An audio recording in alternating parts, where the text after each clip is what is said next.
Thank you, Jess. And hi, everybody.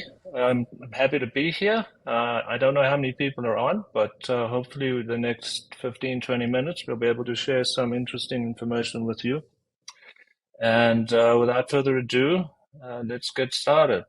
So, the topic today is how data can enable automation, which in turn can give you enhanced operational efficiencies.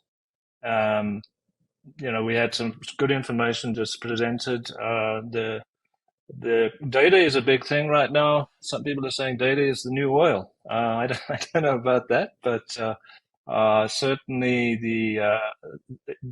you can gain a lot of operational efficiency if you have a highly automated environment. And let's talk a little bit more about what we mean when we say that. So, if you were to Google right now data automation, it is a term in the industry that is widely used, and it's one form of automation around data. And I have a slide that will drill into as to what it really means. Uh, but it is not the same as automation that's enabled by data or the content of data, right? So we'll make the distinction between those two at a lower level in a couple of minutes. And then these two together, combined, can enable a new class of application called a data application. And these are very, very interesting. In fact, we're very much a trending thing over the last 18 months or so until ChatGPT came along and stole the thunder. So this is an interesting space, and I'll spend quite a bit of time talking to that. And then we'll have time for Q&A, and then we'll wrap it up. So let's get to it. So, as I said, if you Google data automation, you're going to find something that talks about the process of getting data from somewhere to somewhere else. And typically, it would be through what's called a pipeline. The pipeline has many moving parts, but you would start by doing data ingestion, and that is literally picking up your source data from one or many sources. And then you would go through ETL, which is extract, translate, and load. Or these days, people talk about ELT, where you load the data first and then you do transformation, typically also as part of cleansing it. Welcome to the life of a data analyst. They spend probably 75% of their time cleaning the data before they actually do any analytics. In many instances, I'm not saying this is always the case. And also, you want to make sure that you've got data quality. And when I say that, let me think of an example. So, I don't know, let's say you automatically build profiles for people as the data flows through the pipeline. Um, and so the way you might do this is say, okay, here's an email address. Do we have it already in the system? Yes. Okay. Don't create a profile. But then, if not, then we might set up a skeleton profile because we want people to come back and visit us and whatever. So, and let's say this is in a travel environment, you're ingesting travel itineraries, and the person books using his Gmail, and you start building up a history of his travel. But then one day, someone books travel on his behalf, perhaps an admin or someone in the travel department, and they use their email. Guess what? You're the same person, but you've now got two emails associated with you, and you end up getting a duplicate profile. And that throws all kinds of wrenches in the system because when it comes to doing analytics of who's traveling how often to where, and you've got two profiles, and your data is not good. So you want to be thinking about cleansing and also data quality as you ingest or process the data on its way through to its target repository, which could be a data lake. It could be a data warehouse. It could be neither. It could be something new called a lake house. And the difference between those, it's a relatively new term, but data lakes, for the most part, are used to feed ML and AI type stuff because it's typically unstructured data, and it's not like a warehouse, which is more specifically intended for analytics. And customers are saying, well, why do I need both? Why don't I get one that actually can serve the purpose of both of these things and service both my analytics as well as my ML? And that is what a lakehouse is.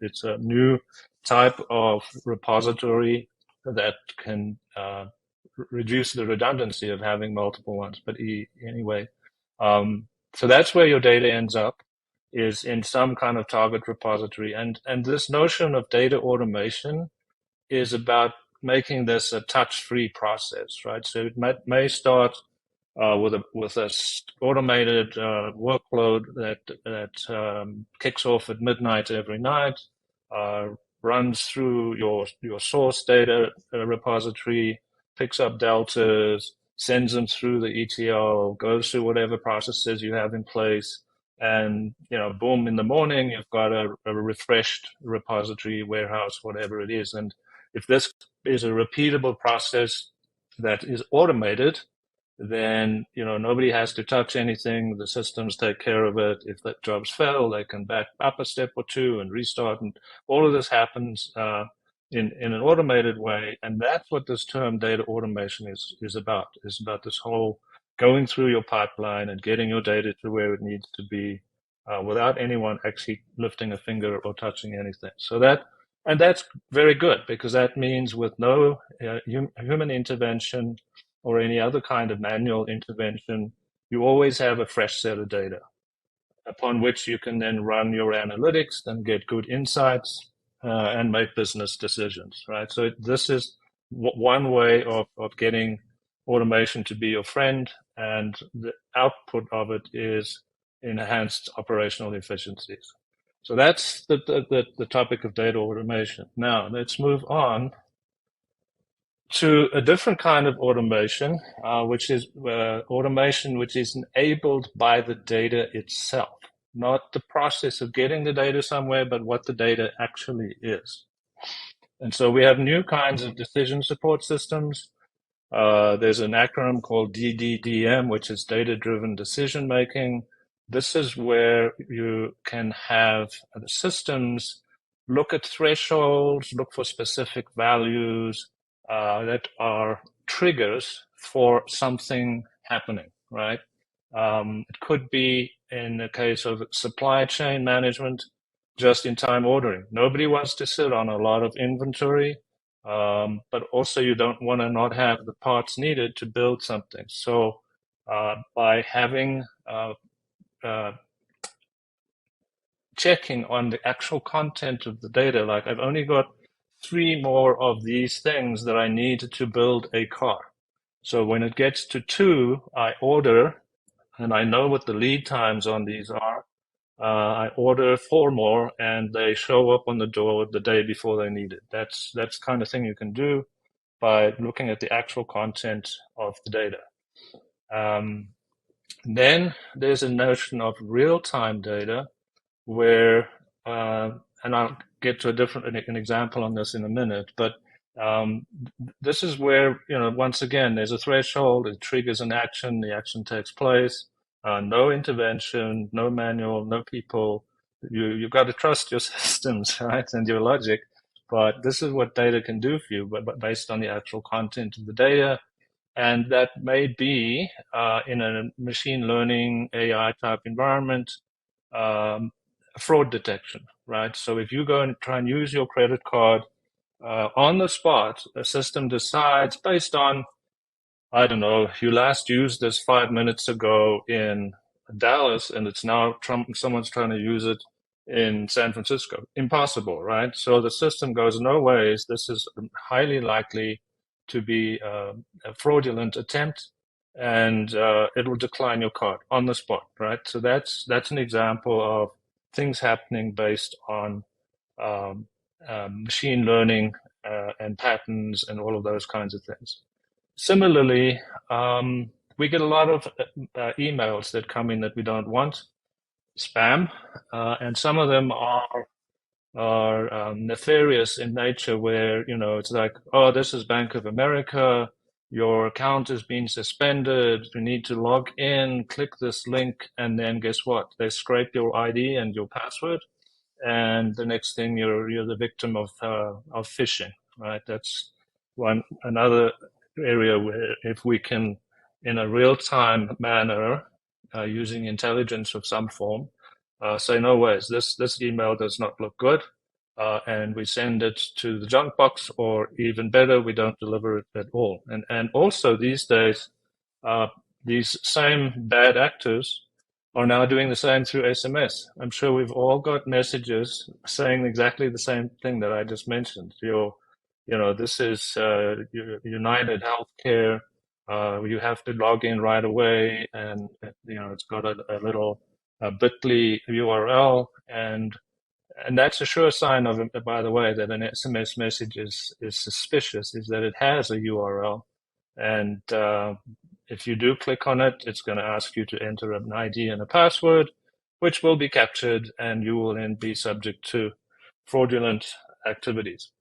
And then also, the next example I have here is IoT, where out there on the edge, as they say, decisions are being made all the time based on the real-time data. And I have a little picture of an automated vehicle that drives itself. And the way it does that, if you look at the thing on the roof and the sensors, they're gathering data all the time, like every couple of very small time units, right? So it's got cameras, it's got infrared detectors, it's got all sorts of things. And this car is driving itself. So it's got to look out for people. It's got to look out for red lights. It's got to look out for objects in the road. It's got to make turns without hopping the curb. And this is a really good example of data being analyzed on the spot in the real time, and causing a steering wheel to turn, or the brakes to come on, or the indicator light. This is happening out there through data acquisition on a very large scale. So I think that's a really cool example of how we can go 100% automated based on data acquisition in the real time. It's pretty cool when you think about it. So let's move on to the next set of data here. So these new types of applications called data applications. Once again, if you Google this and you say, what is a data application? You're going to get, explanatory text that says, well, some people call them analytical applications. Some people call them data-driven applications. Some people call them business intelligence apps. And other people will call them data-intensive applications. And these are typically fed in the real time. That's why I say they're a relative of business intelligence, but much more real time in nature and interactive. And in fact, the cool thing about many of these is that you can do real time analytics yourself without being a skilled data analyst or data engineer or data scientist. They typically have some aspect of a UI, and a very user-friendly one, where you can do your own analytics against a data source. But a good example is, if you look on the right-hand side there, this is a ride-sharing app. And when you say, okay, I'm here, I want to be picked up and taken to my hotel. So it will say, okay, it's going to take 4 minutes. And the way it does that is it's using real-time data. It's looking at GPS. That's because of where you are and where you want to go. And then it's looking at the traffic and also perhaps considering the weather and a couple of other things. And if you look on the screen there, So the thing that says 4 minutes, that's a data application. It's done a real-time lookup of a number of factors or data sources and calculated that it's going to take right now 4 minutes to get to where you want to go. Also, based on the time and things like are there tolls and other such data, it will tell you how much it costs, right? It's going to cost you $9.57 to do this 4 minute ride from where you are now to your hotel, and that's all derived by a data application. Then there's a button that says, okay, if you're happy with this, book it now. And that is traditional transactional application. It's going to start the process off. It's going to build your credit card. It's going to find you the driver, tell you what his name is. But that is more of a traditional application. But I think this is a good example of a data application in real life. And these data applications are being increasingly used in just about every industry vertical. And I've got a few examples here that we can discuss. Amazon.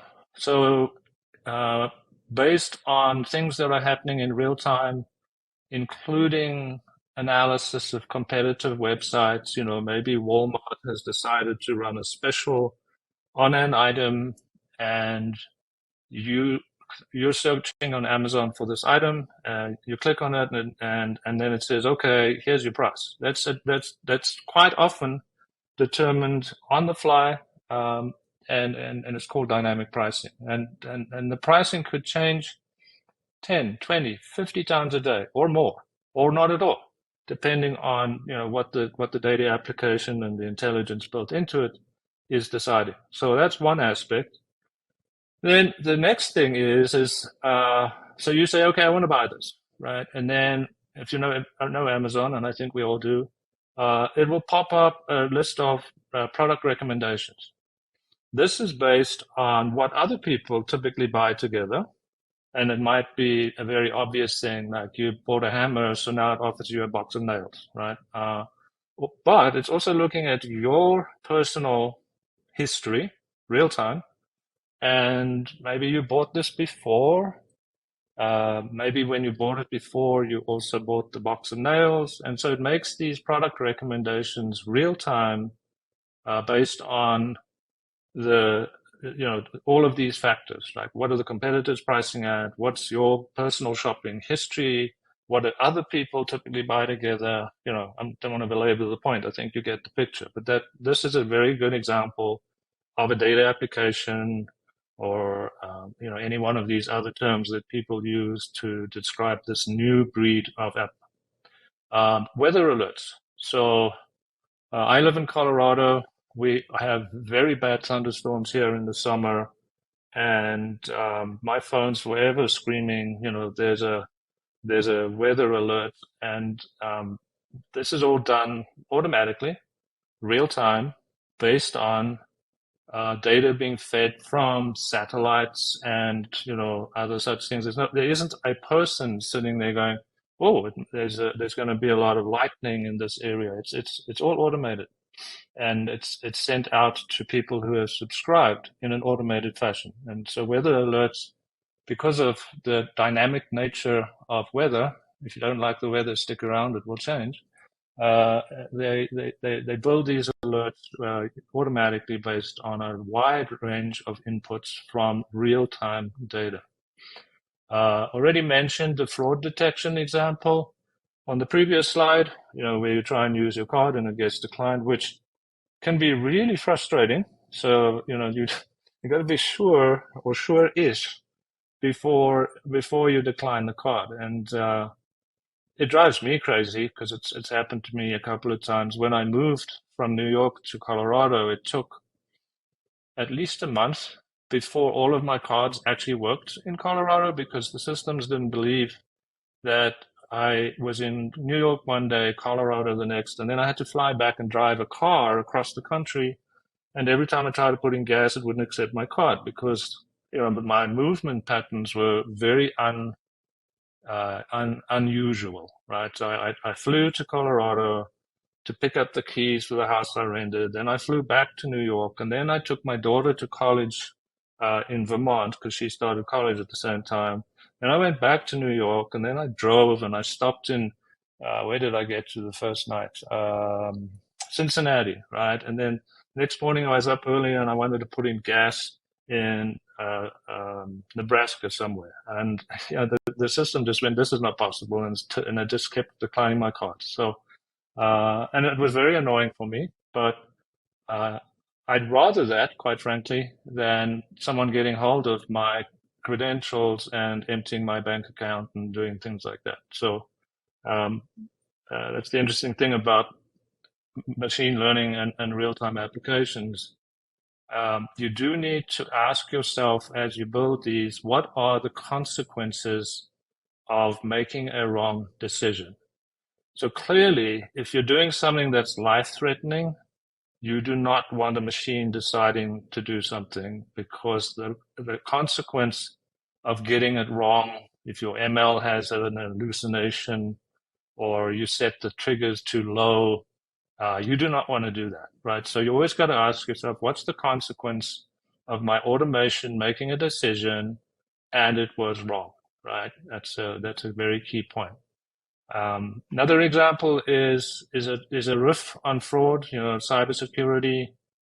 We have automated systems that real time are monitoring all sorts of activity and looking for signs that someone's trying to hack you or do some kind of denial of service, and take actions accordingly to prevent it from happening. And because these things come at a very fast and high volume uh, pace, these systems all have to be real time and highly automated in nature. You can't raise an alert and call someone at 2 a.m. and say, "Hey, I think someone's trying to hack us." That doesn't work. You've got to do something right away.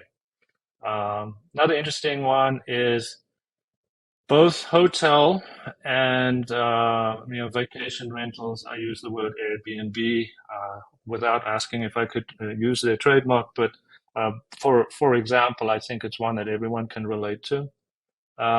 Similar to dynamic pricing on Amazon, and also dynamic pricing of flight tickets based on demand and things like that.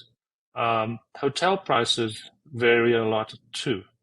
And we have Expedia and Hotels.com and Kayak and all these guys, and they must they must be frantically looking across the room at what their competitors are doing, and offering a better hotel price than the other guy.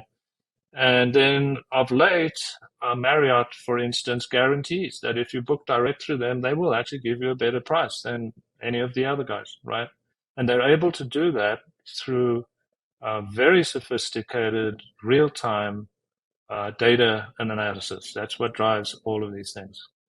Airbnb, um, when there are people booking on Airbnb all the time. So if you say, okay, I want to travel to Montreal in Canada and get an Airbnb in the mountains, it has to do a real-time lookup of what properties are currently available. Because the one that was available a minute ago, someone might have booked it, right? So they make extensive use of very sophisticated mechanisms to be sure that they're offering the property inventory that's currently available, and also price it in a dynamic fashion based on demand, right? The prices go up and down based on is the date that you're seeking on a holiday, or is it in the middle of the week when nobody wants to be there because the black flies are carrying people around, whatever. So this is another example of how you can use content of data to drive automated things which are operationally much more effective than having manual intervention and lots of people scrambling to try and come up with the same thing.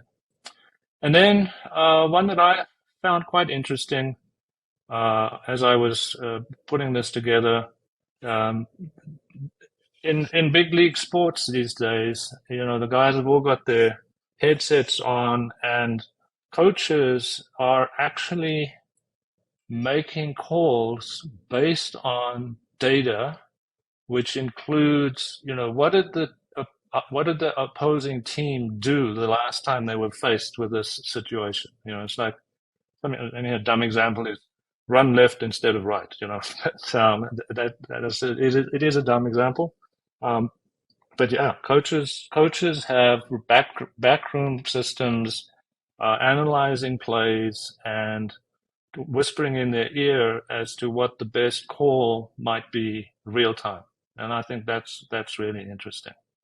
Um, so that's kind of the content I wanted to cover, just on the front of automation, and around data and different types of how you can do that, from a batch oriented filling of a repository through a pipeline where all of the ETL and stuff is going on, through more real time automation based on content of fields in databases, as opposed to getting the data into them. And then this new and latest breed of applications that we call data applications, that are very real time in nature, and point to the example of booking an Uber, right? It's all happening on the fly based on many sources, including GPS, traffic, weather, one ways, construction, all of that stuff. And that's how they can say it's going to take this long, and this is how much it's going to cost. So yeah, that's what I wanted to say today. I believe we've got some questions. Yeah, we're going to jump into some questions here. Thank you so much, Louis. What Yeah. a great presentation. I'm just going to move us over to a quick poll question for the audience out there before we get into the Q&A. And what we're wondering is, what is the additional information you would like to get about the Actian solution? So obviously we got some really real interesting real world examples of data and data automation, and all the ways that we're seeing that in our lives today. And when you're thinking about all of this, and you're obviously your brain is all lit up and you're ready to learn a little bit more, this is a great way to make sure that you get the information that you need, because Actian will send it right to you. So you can cut your one task out of your day. You don't have to do any research, just click on that poll, and they will follow up and make sure you get the information that you're looking for. So while you're doing that, we are going to jump into some questions, and I want to let you know that you're getting a few high fives from the audience here. We've heard from Kibbit, from Donald, from Bridget, all chiming in to say great presentation, how much they enjoyed it. So Louis, thank you very much for that. You ready to take some questions here? I am, and thanks so much, guys. Hopefully you found it interesting. I think the kudos are rolling in. There's a very excited and engaged audience out there today. Okay, All right, let's so see if there are any questions. let's deal with them. All right, we are going to start with this one here. Can you talk to us a little bit about, this is actually a really interesting one. We had an audience member wondering about the overall market, and especially when we're looking at data and automation. Can you talk to us about where the market is in this space? Yeah, it's kind of all over the map, really. If you look at where I came from, well, one of the reasons I know a lot about data is I've been doing it for many years. I started out when relational databases would twinkle in someone's eye, right? And now they're ubiquitous. And I would say the market for traditional relational databases is static. There's not a lot of competition between Oracle and IBM and others anymore. The customers have them, they use them, they work well, they've been proven over many years, they're stable, they've been tweaked to perform well. It's a great place to have a lot of your data. Don't for a moment think that you have to throw away all of that to get to a new place. And we, like others, have a very large customer base running an industry leading offering in the form of Ingress, and people continue to use those. So that's one aspect. It's a stable market. Warehouses have been around for a while, and there are a lot of good vendors, including ourselves. If you're looking for a warehouse to do analytics on, and also data lakes are a thing. They typically are fed by large amounts of data through very fast mechanisms into very fast databases, which typically will not be structured data. There will be NoSQL type databases, and of which there are many. And the trend there is, as people make the journey to the cloud, they're looking for these to be spun up very quickly through a couple of clicks on a website. And we have a cloud platform that you can do that too. There are others, of course. So that's not new, but it's a lot of people are still not on the journey to cloud. So that's something to consider. Is if you want to move to the cloud, you want to be able to do it very easily, and also in a way that you are in control of your costs. That's a problem with some of the cloud-based offerings, is they very rapidly become very expensive, and it's actually causing a little bit of cloud aversion. We speak to customers all the time, and people have realized there's a time and a place for data everywhere, and a high percentage, and this might surprise some people, a high percentage of all data is still on-prem, transactional data. The cloud's being used for more modern applications and also analytics. We have a very strong cloud-based analytics offering, as do others, but a lot of the traditional legacy, more security sensitive, in the case of pharma and financials and healthcare, it's all in traditional databases on-prem. So that's kind of the lie of the market. There's the old, there's the relatively new, and then there's this cutting edge new stuff that I just spoke about. So that's kind of the landscape, and you should ask yourself, where do I want to go, and what are my options, right? Do I stay where I am? No one's forcing you to go anywhere, but this real-time stuff can only be enabled by newfangled systems. Well, I think that's some great advice for everyone out there. And honestly, Louis, I wish we could keep going, but we're a little short on time now. So I'm going to ask you to wrap us up by letting the audience know, if someone out there is really interested in getting started with Actian and wants to learn a little bit more, what do you recommend as the first step of that process? I would say to you, I'll draw an analogy to motor racing. I used to race motorcycles. Speed costs money. How fast can you afford to go, right? and really that's it. It's like, but how big a bite do you want to take? Which systems do you want to, modernize and enable, and do a lot of research, right? There's a lot of offerings out there.